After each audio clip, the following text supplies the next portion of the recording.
Hello everyone, I hope you all are fine.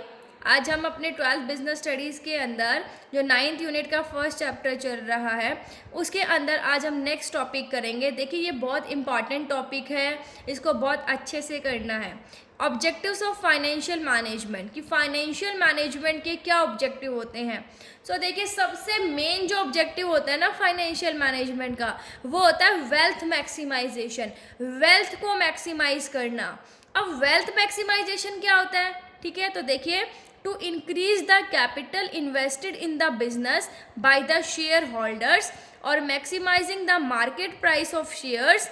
देखिए, wealth maximisation का मतलब क्या होता है कि जो शेयर होल्डर्स ने बिजनेस के अंदर अपना पैसा इन्वेस्ट किया है उसको इंक्रीज करना। ठीक है, इंक्रीज कैसे करना, मतलब उन्होंने जो शेयर्स खरीदे हैं उनके मार्केट प्राइस को इंक्रीज करना। अब मार्केट प्राइस इंक्रीज होंगे तो उन्हें फ़ायदा होगा।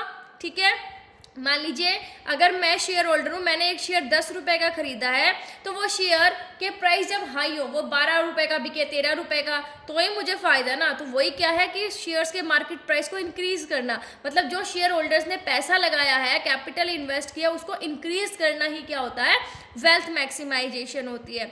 और ये कैसे की जा सकती है, 3 अच्छे से डिसीजन लेके। जो आपका इन्वेस्टमेंट डिसीजन है वो अच्छा होना चाहिए, फाइनेंसिंग डिसीजन अच्छा होना चाहिए और डिविडेंड डिसीजन अच्छा होना चाहिए। अब देखिए, जो मार्केट प्राइस होते हैं ना शेयर्स के, वो क्या होता है, जो हमने कैपिटल इन्वेस्ट किया उसका इंडेक्स है। ठीक है, अब मार्केट प्राइस जो है शेयर्स के, वो किस पर डिपेंड करते हैं कि आपने अपने फंड्स को, ठीक है, कैसे इन्वेस्ट किया है, किस ढंग से इन्वेस्ट किया है और कितनी आपको उस पर रिटर्न्स अवेलेबल हो रही है। ठीक है, इस चीज़ पर डिपेंड करता है, किस पर डिपेंड करता है कि आपने अपने फंड्स को कैसे इन्वेस्ट किया और कितनी आपको रिटर्न मिल रही है उसके ऊपर। अगर शेयर्स के मार्केट प्राइस बढ़ते हैं, ठीक है, इट मीन्स क्या हो रहा है कि जो शेयर होल्डर्स ने कैपिटल इन्वेस्ट की है वो बढ़ रही है। ठीक है, लेकिन अगर शेयर्स के मार्केट प्राइस घट जाते हैं तो ये वेल्थ के ऊपर एडवर्स इफेक्ट आता है इसका। तो अब मार्केट प्राइस जो शेयर्स के कब बढ़ेंगे, जब जो हम इन्वेस्ट कर रहे हैं उसके ऊपर रिटर्न जो है वो हमें ज़्यादा मिले। भाई, मेरे को एक शेयर खरीदने की कॉस्ट, जो मैं कॉस्ट दे रही हूँ 10 रुपये दे रही हूँ, ठीक है, अब जो मेरे को वेल्थ मैक्सिमाइज कब होगी, शेयर्स के मार्केट प्राइस कब इंक्रीज होंगे, जो मुझे कॉस्ट मैंने कितनी दी 10 रुपये, रिटर्न जो है वो मुझे इससे ज़्यादा मिले। जब मुझे 10 रुपये से ज़्यादा रिटर्न मिलेगा ना, मान लीजिए 12 मिलेगा, 13 मिलेगा, तो ये क्या हो रहा है, इट मीन शेयर्स के मार्केट प्राइस इंक्रीज हो रहे हैं, मतलब मेरी वेल्थ मैक्सिमाइजेशन हो रही है। तो कब कब होएगा मार्केट प्राइस जो है शेयर्स का इंक्रीज कब होगा, जब जो मैंने इन्वेस्टमेंट पर जो रिटर्न है ना वो ज़्यादा हो उसकी कॉस्ट से। अगर मैंने 10 रुपये लगाए हैं तो मुझे 12 रुपये मिले, मुझे 13 रुपये मिले, तभी मार्केट प्राइस जो है शेयर्स के इंक्रीज होंगे या जो मेरी वेल्थ है वो मैक्सिमाइज होगी। अब शेयर होल्डर्स की वेल्थ को हम कैसे कैलकुलेट करते हैं, देखिए, share holders current wealth in A company किसके इक्वल होते हैं। देखो, जब हमें करंट वेल्थ निकालनी हो तो number of shares multiply market price पर शेयर। जितने भी हमारे पास शेयर है उसको जो एक शेयर का मार्केट प्राइस है ना उससे मल्टीप्लाई कर देंगे तो शेयर होल्डर्स की करंट वेल्थ कैलकुलेट हो जाती है। देखिए, एग्जाम्पल के थ्रू देखिए, आपको बहुत अच्छे से समझ आएगा। A person buys 100 shares at the rate of ₹100 per share. एक पर्सन है वो 100 शेयर्स खरीदता है और एक शेयर का रुपए कितने हैं, 100 रुपीज़ का एक शेयर आता है।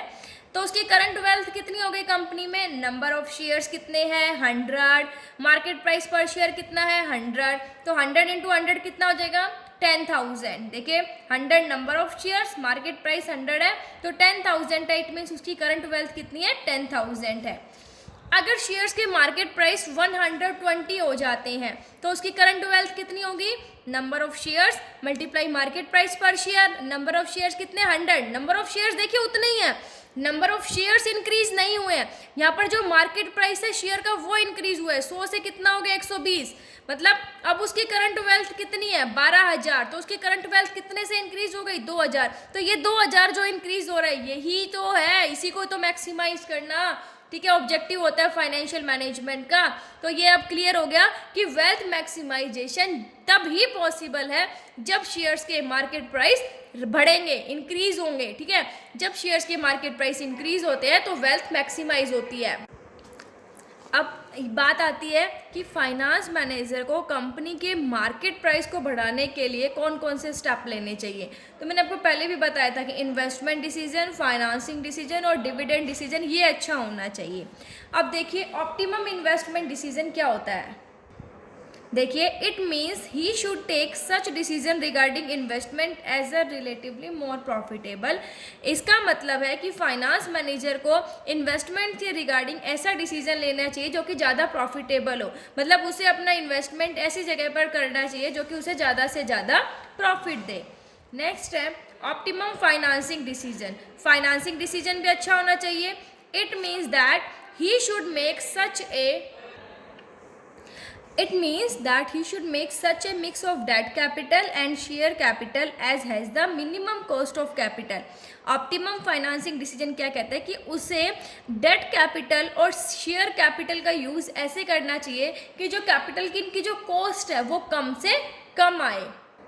नेक्स्ट है ऑप्टिमम डिविडेंड डिसीजन। अब डिविडेंड डिसीजन भी अच्छा होना चाहिए। अब डिविडेंड डिसीजन का मतलब क्या है।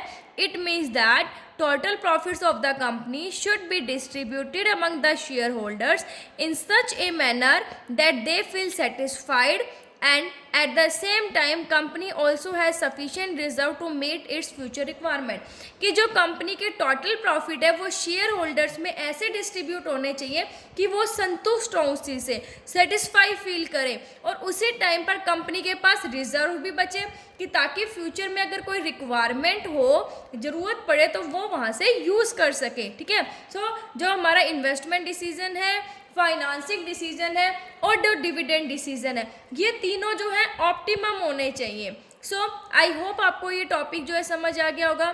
Thank you. Stay safe, stay home.